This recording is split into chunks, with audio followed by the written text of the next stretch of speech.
No, you haven't gone back too far. This is the next episode. I've taken the frame walls off and I've got them right here so that I can make sure if you're gonna build one of these and put tin over it, you know, the metal siding, you don't have to get them as perfect as I'm trying to get here.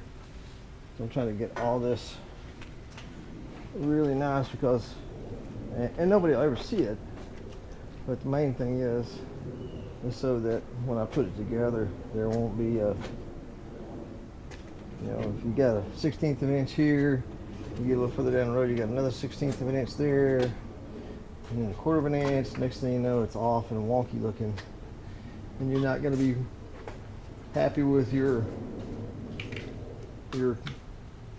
I hate to say build, but I guess that's what it is. I like to call it an assembly because nature built the wood. Well, I'll take that. I'm going to take this off, and then I'll lay out my 1/4 inch plywood out here, and then I'll trace it off so that I know where to put screws or staples through the outside sheathing. And I don't have to, because these aren't exactly the same. I got off on measurement, so I got a stick off here and a stick off there and a 1/4 inch off. But the main thing is I got my inside, my outer edges is perfect, and then my windows are nice and square, so it's going to be all right. Now I just have to get busy and take the screws out of it so I can separate it, and then lay out 3 sheets of plywood and trace it off for the outside.